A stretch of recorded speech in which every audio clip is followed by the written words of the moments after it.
ଓଡ଼ିଶାର ଇତିହାସ କେବଳ ଯୁଦ୍ଧ କିମ୍ବା ଶାସନର କାହାଣୀ ନୁହେଁ। ଏହା ହେଉଛି ଜଣେ ଦେବତା ଏବଂ ତାଙ୍କ ଭକ୍ତଙ୍କ ଭିତରେ ଥିବା ଅଟୁଟ ସମ୍ପର୍କର ଗାଥା। ସେହି ଅମର ଗାଥା ଭିତରେ ସବୁଠାରୁ ରୋମାଞ୍ଚକର ଅଧ୍ୟାୟ ହେଉଛି ନବକଳେବର। ଏହା କେବଳ ମୂର୍ତ୍ତି ପରିବର୍ତ୍ତନ ଏକ ବିଧି ନୁହେଁ, ବରଂ ଏହା ପଛରେ ଲୁଚି ରହିଛି ଆତଙ୍କ, ରକ୍ତପାତ, ଅସୀମ ସାହସ ଏବଂ ଶେଷରେ ଭକ୍ତିର ବିଜୟ। କାହାଣୀଟି ଆରମ୍ଭ ହୁଏ ଷୋଡ଼ଶ ଶତାବ୍ଦୀର। ସେତେବେଳେ ବଙ୍ଗଳାର ଶାସକ ଥିଲେ ସୁଲତାନ ସୁଲେମାନଙ୍କ ରାଣୀ। ସେ ସମୟରେ ବଙ୍ଗଳାରେ ଜଣେ ଅତି ସୁନ୍ଦର, ଉଚ୍ଚକୋଟୀର ଯୋଦ୍ଧା ଏବଂ ବୁଦ୍ଧିମାନ ବ୍ରାହ୍ମଣ ଯୁବକ ଥିଲେ, ଯାହାଙ୍କ ନାମ ଥିଲା କଳାଚାନ୍ଦ ରାୟ ବା ରାଜୀବ ଲୋଚନ ରାୟ। କଳାଚାନ୍ଦ କେବଳ ଶାସ୍ତ୍ରରେ ନୁହେଁ, ବରଂ ଅସ୍ତ୍ରଶସ୍ତ୍ର ଚାଳନାରେ ମଧ୍ୟ ଅପରାଜୟ ଥିଲେ। ସେତେବେଳେ ବଙ୍ଗଳାର ସେନାରେ ଅନେକ ହିନ୍ଦୁ ମଧ୍ୟ କାମ କରୁଥିଲେ। କୁହାଯାଏ, ଏକ ଶିକାର ସମୟରେ କିମ୍ବା ଏକ ଛୋଟ ଯୁଦ୍ଧ ଅଭିଯାନ ସମୟରେ ସୁଲତାନ ସୁଲେମାନଙ୍କ ରାଣୀଙ୍କ କଳାଚାନ୍ଦଙ୍କ ବୀରତ୍ୱ ଦେଖି ମୁଗ୍ଧ ହୋଇଯାଇଥିଲେ। ସେ ଦେଖିଲେ ଯେ ଏହି ଯୁବକ ଜଣକ ହଜାର ହଜାର ସୈନ୍ୟଙ୍କ ମଧ୍ୟରେ ଏକାକୀ ଶତ୍ରୁର ମୁକାବିଲା କରିବାର ସାମର୍ଥ୍ୟ ରଖୁଛନ୍ତି। ସୁଲତାନ ତାଙ୍କୁ ନିଜ ସେନାରେ ଏକ ଗୁରୁତ୍ୱପୂର୍ଣ୍ଣ ପଦବୀ ଦେଲେ। କଳାଚାନ୍ଦଙ୍କ ବ୍ୟକ୍ତିତ୍ୱ ଏତେ ଆକର୍ଷଣୀୟ ଥିଲା ଯେ ସୁଲତାନଙ୍କ କନ୍ୟା ଗୁଲନାଜ ତାଙ୍କ ପ୍ରେମରେ ପଡ଼ିଗଲେ। ସୁଲତାନ ନିଜେ ମଧ୍ୟ ଚାହୁଁଥିଲେ ଯେ କଳାଚାନ୍ଦ ତାଙ୍କ ପରିବାରର ଅଂଶ ହୁଅନ୍ତୁ, କାରଣ ସେ ଜାଣିଥିଲେ ଯେ କଳାଚାନ୍ଦଙ୍କ ଭଳି ଯୋଦ୍ଧା ଯଦି ତାଙ୍କ ପକ୍ଷରେ ରହିବେ ତେବେ ତାଙ୍କ ସାମ୍ରାଜ୍ୟକୁ କେହି ହରାଇ ପାରିବେ ନାହିଁ। ସୁଲତାନଙ୍କ ପ୍ରସ୍ତାବରେ ଏବଂ ପ୍ରେମର ବଶବର୍ତ୍ତୀ ହୋଇ କଳାଚାନ୍ଦ ସୁଲତାନଙ୍କ କନ୍ୟାକୁ ବିବାହ କଲେ, କିନ୍ତୁ ଏହି ବିବାହ ହିଁ ତାଙ୍କ ଜୀବନର ସବୁଠୁ ବଡ଼ ମୋଡ଼ ଥିଲା। କଳାଚାନ୍ଦ ଚାହୁଁଥିଲେ ହିନ୍ଦୁ ହୋଇ ରହିବାକୁ, କିନ୍ତୁ ସେତେବେଳେ ରକ୍ଷଣଶୀଳ ସମାଜ ତାଙ୍କୁ ଜଣେ ମୁସଲମାନ କନ୍ୟାକୁ ବିବାହ କରିଥିବା ଯୋଗୁଁ ଧର୍ମଭ୍ରଷ୍ଟ ବୋଲି ଘୋଷଣା କଲେ। ସେ ପୁରୀ ଆସି ମୁକ୍ତିମଣ୍ଡପର ପଣ୍ଡିତମାନଙ୍କୁ ପ୍ରାୟଶ୍ଚିତ ପାଇଁ ଅନୁରୋଧ କଲେ, ମାତ୍ର ତାଙ୍କୁ ଅପମାନିତ କରି ମନ୍ଦିରରୁ ବାହାର କରିଦିଆଗଲା। ଏହି ଅପମାନ ହିଁ କଳାଚାନ୍ଦଙ୍କ ଭିତରେ ଥିବା ଗୁପ୍ତ ସିଂହକୁ ଜାଗ୍ରତ କଲା। ସେ ସମ୍ପୂର୍ଣ୍ଣ ଭାବରେ ଧର୍ମ ପରିବର୍ତ୍ତନ କଲେ ଏବଂ ସୁଲତାନଙ୍କ ପାଖରେ ଫେରିଗଲେ। ସୁଲତାନ ସୁଲେମାନଙ୍କ ରାଣୀ ଦେଖିଲେ ଯେ କଳାଚାନ୍ଦ ଭିତରେ ଏକ କେବଳ ବୀରତ୍ୱ ନାହିଁ, ବରଂ ଏକ ଭୟଙ୍କର ପ୍ରତିଶୋଧର ନିଆଁ ଜଳୁଛି। ସୁଲତାନ ତାଙ୍କୁ ତାଙ୍କ ସେନାରେ ସର୍ବୋଚ୍ଚ ପଦବୀ ମୁଖ୍ୟ ସେନାପତି ଭାବରେ ନିଯୁକ୍ତ କଲେ ଏବଂ ତାଙ୍କୁ ନାମ ଦେଲେ କଳା ପାହାଡ଼। କଳା ପାହାଡ଼ର ଅର୍ଥ ହେଉଛି କଳା ପଥରର ପାହାଡ଼, ଯାହାକୁ କେହି ଭାଙ୍ଗି ପାରିବେ ନାହିଁ। ସୁଲତାନଙ୍କ ବିଶ୍ୱାସ ଭାଜନ ହେବା ପରେ କଳା ପାହାଡ଼ ନିଜର ସାମରିକ କୌଶଳ ବ୍ୟବହାର କରି ବଙ୍ଗଳା ସେନାକୁ ଅତି ଶକ୍ତିଶାଳୀ କଲେ। ସେ ସୁଲତାନଙ୍କ ପାଇଁ ଅନେକ ଯୁଦ୍ଧ ଜିତିଲେ।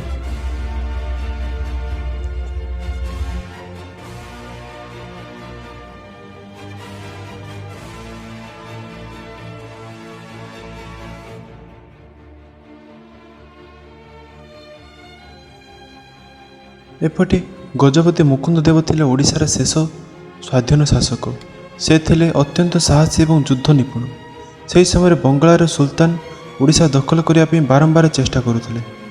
1568 ମସିହାରେ ସୁଲତାନ ସୁଲେମାନଙ୍କ ରାଣୀ ନିଜ ପୁଅ ବାୟଜିଦ୍ ଏବଂ ସେନାପତି କଳାପାହାଡ଼ଙ୍କ ନେତୃତ୍ୱରେ ଓଡ଼ିଶା ଉପରେ ଆକ୍ରମଣ କଲେ।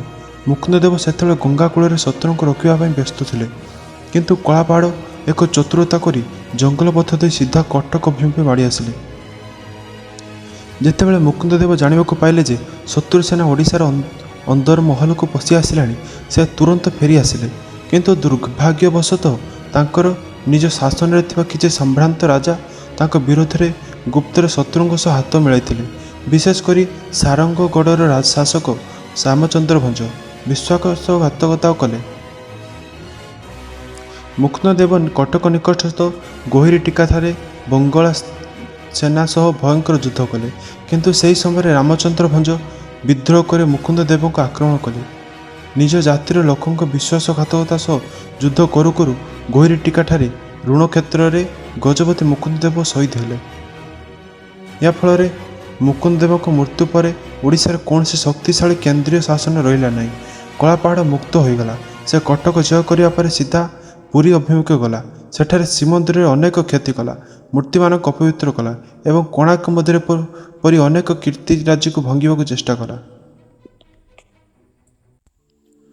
କଳାପାହାଡ଼ ଜଗନ୍ନାଥ ମନ୍ଦିର ଆସୁଥିବାର ଖବର ପାଇ ସେବାୟତମାନେ ବୁଝିପାରିଲେ ଯେ ମନ୍ଦିର ଉପରେ ବଡ଼ ବିପଦ। ସେମାନେ ତୁରନ୍ତ ଚତୁର୍ଦ୍ଧା ମୂର୍ତ୍ତିକୁ ରତ୍ନ ସିଂହାସନରୁ ଓହ୍ଲାଇଲେ।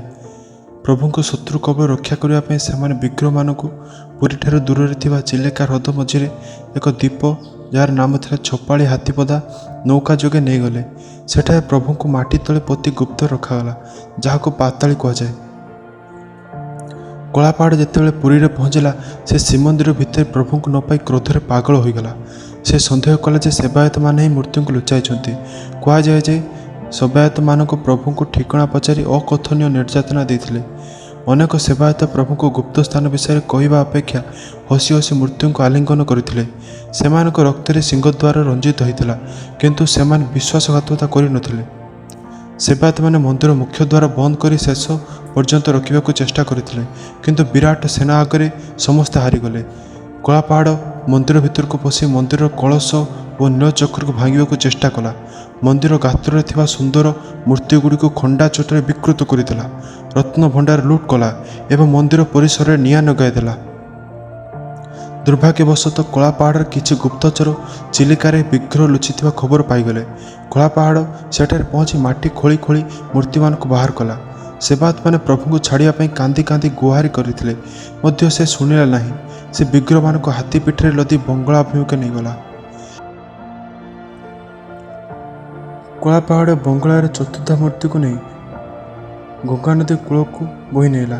ସେଠାରେ ଏକ ବିରାଟ ନିଆଁର କୁଣ୍ଡ ପ୍ରସ୍ତୁତ କଲା ଏବଂ ଅତ୍ୟନ୍ତ ଅହଙ୍କାର ସହିତ ପ୍ରଭୁଙ୍କ କାଷ୍ଠ ମୂର୍ତ୍ତିଗୁଡ଼ିକୁ ସେ ନିଆଁ ଭିତରକୁ ଫିଙ୍ଗିଦେଲା।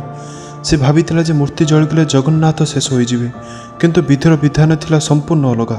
ସବୁ କାଷ୍ଠ ଶରୀର ଜଳି ପାଉଁଶ ହୋଇଗଲା ସତ, କିନ୍ତୁ ମୂର୍ତ୍ତି ଭିତରେ ଥିବା ସେହି ରହସ୍ୟମୟ ବ୍ରହ୍ମ ପଦାର୍ଥକୁ ନିଆଁ ଛୁଇଁ ପାରିଲା ନାହିଁ। କଳାପାହାଡ଼ ଏହା ଦେଖି ଭୟଭୀତ ହୋଇଗଲା ଏବଂ ସେ ଅଧାପଡ଼ା ଅଂଶକୁ ଗଙ୍ଗା ନଦୀରେ ଫିଙ୍ଗି ଦେଇ ସେଠାରୁ ପଳାଇଲା। ଠିକ୍ ସେହି ସମୟରେ ଜଣେ ସାଧାରଣ ଓଡ଼ିଆ ଭକ୍ତ ବିଶ୍ୱର ମହାନ୍ତି, ଯିଏ କଳାପାହାଡ଼ ପଛେ ପଛେ ପାଗଳଙ୍କ ଭଳି ଧାଇଁଥିଲେ, ସେ ନିଜ ଜୀବନକୁ ପାଣି ଛଡ଼ାଇ ଗଙ୍ଗାର ପ୍ରଖର ସ୍ରୋତ ଭିତରେ ଡେଇଁ ପଡ଼ିଲେ। ସେ ପ୍ରଭୁଙ୍କୁ, ସେହି ପବିତ୍ର ବ୍ରହ୍ମଙ୍କୁ ଉଦ୍ଧାର କଲେ। ସେ ଜାଣିଥିଲେ ଯେ ଯଦି ଶତ୍ରୁ ସେନା ତାଙ୍କୁ ଧରିଦିଅନ୍ତି, ତେବେ ତାଙ୍କ ମୃତ୍ୟୁ ସୁନିଶ୍ଚିତ ହେବ। ତେଣୁ ସେ ଏକ ଅଭିନବ ଉପାୟ ପାଞ୍ଚିଲେ। ସେ ବ୍ରହ୍ମଙ୍କୁ ଏକ ମୃଦଙ୍ଗ ଭିତରେ ଲୁଚାଇ ରଖିଲେ ଏବଂ ଜଣେ ବୈଷ୍ଣବ ସାଧୁର ବେଶ ଧରି ମୃଦଙ୍ଗ ବଜାଇ ବଜାଇ ହଜାର ହଜାର କିଲୋମିଟର ପଥ ଅତିକ୍ରମ କରି ଓଡ଼ିଶା ଫେରି ଆସିଲେ। ସେ ବ୍ରହ୍ମକୁ ଆଣି କୁଜଙ୍ଗ ଗଡ଼ରେ ଗୁପ୍ତରେ ପୂଜା କରୁଥିଲେ। ଅନ୍ୟପଟେ ଓଡ଼ିଶାର ରାଜନୈତିକ ଆକାଶରେ ଉଦୟ ହେଲେ ରାଜା ରାମଚନ୍ଦ୍ର ଦେବ। ସେତେବେଳେ ପୁରୀ ମନ୍ଦିର ଶୂନ୍ୟ ଥିଲା ଏବଂ ଓଡ଼ିଆ ଜାତି ନିଜକୁ ଅନାଥ ମନେ କରୁଥିଲା। ରାଜା ରାମଚନ୍ଦ୍ର ଦେବଙ୍କ ପରମ ବିଦୁଷ ପତ୍ନୀ ରାଣୀ ରୁକ୍ମିଣୀ ଦେବୀ ପ୍ରଭୁଙ୍କ ବିନା ଅନ୍ନ ଜଳ ତ୍ୟାଗ କରି ରହିଥିଲେ। ତାଙ୍କରି ଅନୁରୋଧ ଏବଂ ଭକ୍ତଙ୍କ ଆକୁଳ ପ୍ରାର୍ଥନାରେ ରାଜା ସଂକଳ୍ପ କଲେ ଯେ ପୁଣି ଥରେ ଜଗନ୍ନାଥଙ୍କୁ ପ୍ରତିଷ୍ଠା କରିବେ। ଯେତେବେଳେ ରାଜା ଜାଣିବାକୁ ପାଇଲେ ଯେ ବିଶ୍ୱର ମହାନ୍ତିଙ୍କ ପାଖରେ ବ୍ରହ୍ମ ସୁରକ୍ଷିତ ଅଛନ୍ତି, ସେତେବେଳେ ତାଙ୍କ ଆନନ୍ଦର ସୀମା ରହିଲା ନାହିଁ। କିନ୍ତୁ ସେତେବେଳକୁ ପୁରୁଣା ମୂର୍ତ୍ତି ସବୁ ନଷ୍ଟ ହୋଇଯାଇଥିଲା। ତେଣୁ ଶାସ୍ତ୍ର ଅନୁଯାୟୀ ଏକ ନୂତନ ଶରୀର ନିର୍ମାଣ କରିବାର ଆବଶ୍ୟକ ପଡ଼ିଲା, ଯାହାକୁ ଆମେ ଆଜି ନବକଳେବର ବୋଲି କହୁଛୁ। ରାଜା ରାମଚନ୍ଦ୍ର ଦେବ ନିଜେ ଉଦ୍ୟମ କରି ଦାରୁ ଅନ୍ୱେଷଣ କରାଇଲେ ଏବଂ ଅତି ଗୁପ୍ତରେ ବିଶ୍ୱର ମହାନୀଙ୍କଠାରୁ ବ୍ରହ୍ମକୁ ଆଣି ନୂତନ ବିଗ୍ରହ ହୃଦୟରେ ସ୍ଥାପନ କଲେ। ରାଜାଙ୍କର ଏହି ନିଷ୍ଠା ଏବଂ ପ୍ରଚେଷ୍ଟା ପାଇଁ ଲୋକେ ତାଙ୍କୁ ଦ୍ୱିତୀୟ ଇନ୍ଦ୍ରଦ୍ୟୁମ୍ନ ବୋଲି ସମ୍ମାନ ଦେଲେ।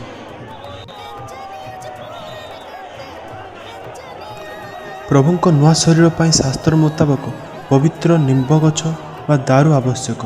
ଏଥିପାଇଁ ରାଜା ଦୈତାପତି ଓ ବ୍ରାହ୍ମଣମାନଙ୍କୁ ପଠାଇଲେ।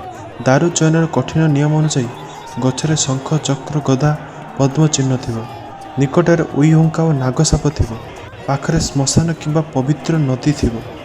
ପ୍ରଭୁଙ୍କ ନିର୍ଦ୍ଦେଶରେ ସମସ୍ତ ଦାରୁ ମିଳିଲା ଏବଂ ତାହାକୁ ଶଗଡ଼ରେ ଲଦି ଶ୍ରୀକ୍ଷେତ୍ର ଅଣାଗଲା। ନୂତନ ମୂର୍ତ୍ତି ନିର୍ମାଣ ପରେ ଆସିଲା ସେ ସନ୍ଧିକ୍ଷଣ, ବ୍ରହ୍ମ ପରିବର୍ତ୍ତନ। ଅମାବାସ୍ୟାର ଘନ ଅନ୍ଧକାର ରାତିରେ ସମଗ୍ର ପୁରୀ ଶରୀରରୁ ଆଲୋକ ଲିଭାଇ ଦିଆଗଲା। ଜଣେ ବୟୋବୃଦ୍ଧ ଦୈତାପତି ଆଖିରେ ପଟି ବାନ୍ଧି ଏବଂ ହାତରେ କପଡ଼ା ଗୁଡ଼ାଇ ପୁରୁଣା ବିଗ୍ରହରୁ ବ୍ରହ୍ମ କାଢ଼ି ନୂଆ ବିଗ୍ରହଙ୍କ ହୃଦୟରେ ସ୍ଥାପନ କଲେ। କୁହାଯାଏ ବ୍ରହ୍ମକୁ କେହି ଖାଲି ଆଖିରେ ଦେଖିଲେ କିମ୍ବା ସ୍ପର୍ଶ କଲେ ତାର ପ୍ରାଣବାୟୁ ଉଡ଼ିଯାଏ। ତେଣୁ ଏହି କାର୍ଯ୍ୟ ଅତି ଗୁପ୍ତରେ ସମ୍ପନ୍ନ ହୁଏ। ପୁରୁଣା ମୂର୍ତ୍ତିଗୁଡ଼ିକ ମନ୍ଦିର ପରିସରରେ ଥିବା କୋଇଲି ବୈକୁଣ୍ଠରେ ସମାଧି ଦିଆଗଲା। ଏହାକୁ ପ୍ରଭୁଙ୍କ ମାନବୀୟ ନୀଳାର ଅନ୍ତିମ ପର୍ଯ୍ୟାୟ ବୋଲି କୁହାଯାଏ। ସେବକମାନେ ନିଜ ପରିବାର ଲୋକଙ୍କ ମୃତ୍ୟୁ ପରେ ପ୍ରଭୁଙ୍କ ପାଇଁ ଶୋକ ପାଳନ କଲେ।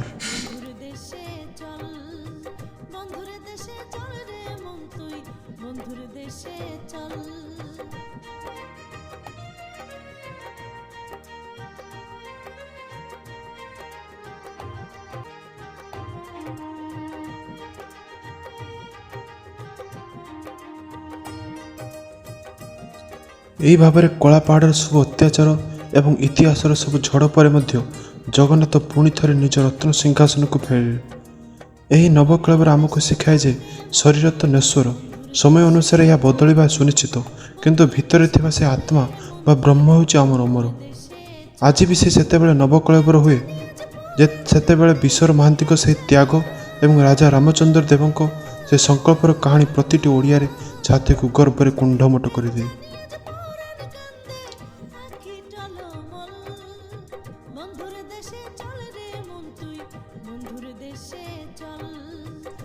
ଯଦି ଆପଣଙ୍କୁ ଏହି ଭିଡ଼ିଓଟି ଭଲ ଲାଗିଥାଏ ତେବେ ଲାଇକ୍, ସେୟାର, ସବସ୍କ୍ରାଇବ୍ କରିବାକୁ ଭୁଲିବେ ନାହିଁ।